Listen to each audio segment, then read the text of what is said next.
Hello everybody and welcome back to Pokemon of the Week with me, Daniel, OnionGrave64 or Civil Onion depending on how you know me.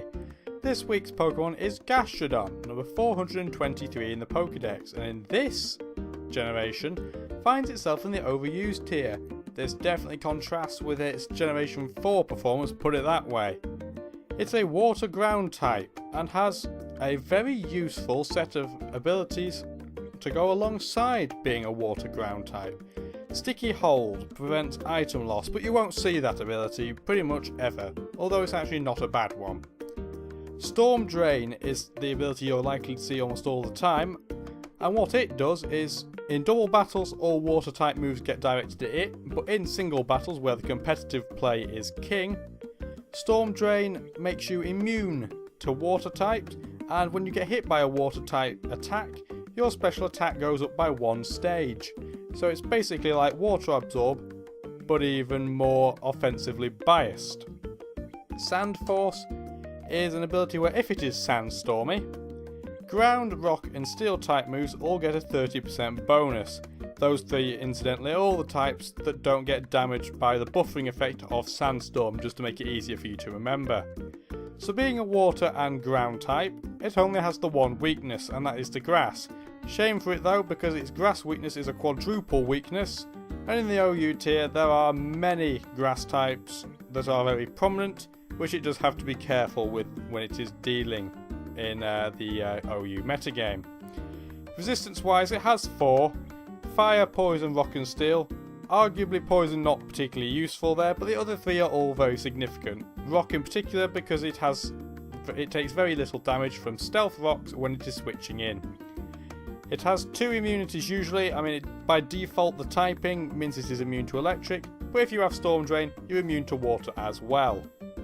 Looking at the space stats, and although they're not incredibly impressive, they are good enough for Gastrodon to do what it normally likes to do. It has a Nelson base stat for HP, Nelson meaning 111, and that's very impressive. The rest of its stats are mostly average, except for its speed, which is woeful. But then again, most things that are wally or spongy tend to have pretty naff speed. But its base 92 and special attack is good enough for it to try and attack in its own right. I'll show how you can utilise that in one of the sets, I guarantee it right now. This is a Pokemon that has 2 forms, as you may be able to see from the image here. But I can guarantee that unlike certain other water type from the 5th generation, Gastrodon's visual aesthetic difference has no effect on its ability to battle. Their base stats do not change, their abilities do not change, nothing changes apart from the colour. So when you see it competitively, both Gastrodon visuals equate to exactly the same Pokemon. So we're going to go on to the first of 3 sets, as we always do on Pokemon of the Week. And the first set is the Sea Sponge, and it is by far and away the most common form of Gastrodon. Gastrodon, being a water and ground type, it is very well tailored to being defensively orientated, and this is what this set tries to do. There are a few options though for it, and when we go to our moves, first we'll look at the moves first. The first move can be one of 3, Earthquake, Earth Power or Ice Beam. Alongside that, you should always, in my opinion, have Scald. Scald is a water type stab move, 80 normally, so base 120 power when you include stab, and it has a 30% chance of burning. That makes your base defense, which is a lot lower than your special defense, not quite as horrible. However, that's not the only status inflicting move that you can have on your arsenal. Yawn or Toxic can be put into a move slot. I am a preferer of Yawn because of the logic that you use Yawn on a Pokemon, it switches out to prevent falling asleep. The second Pokemon that the opponent is using switches in, you can Scald it most of the time and score a burn, and if they don't switch they fall asleep, completely crippling them.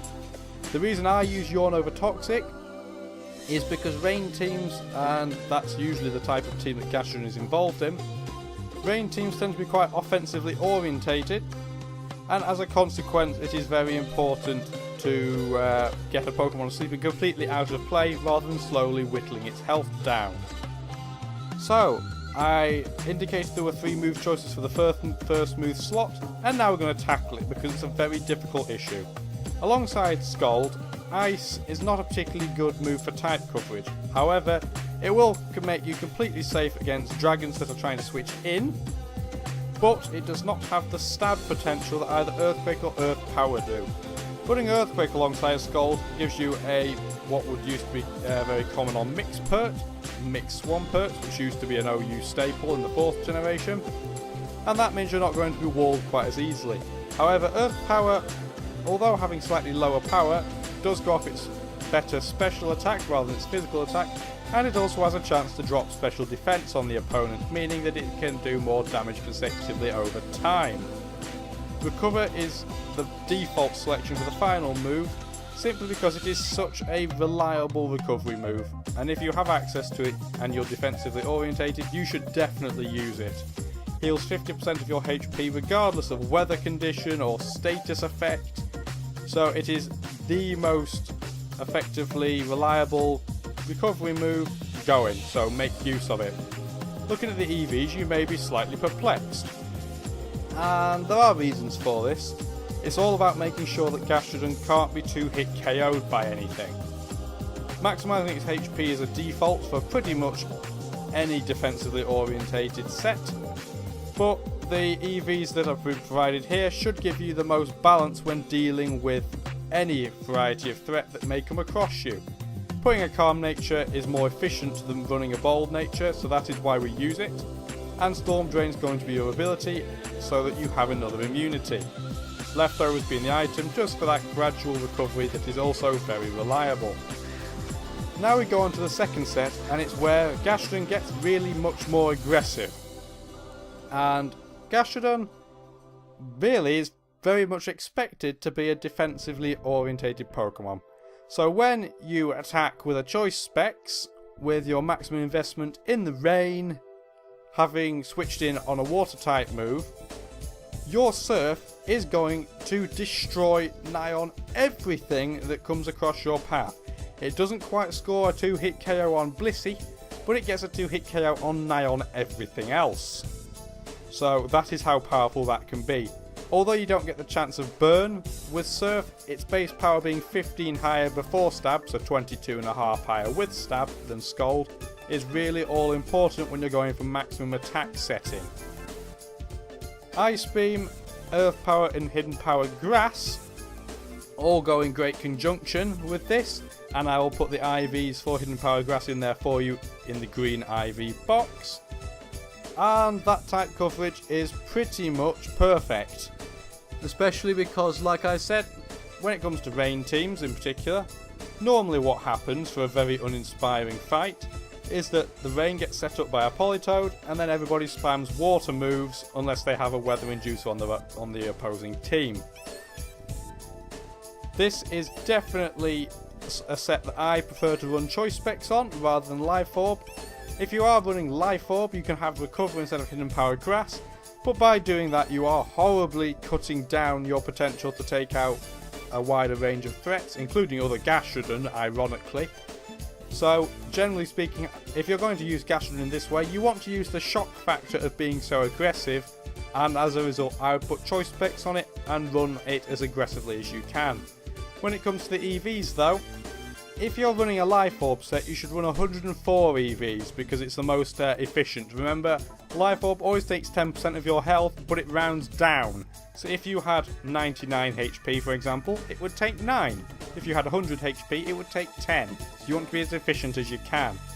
As a result, that's why there are two distinct EV set choices there for you. If you're running the choice specs, it's much more efficient to put the extra 20 EVs into health.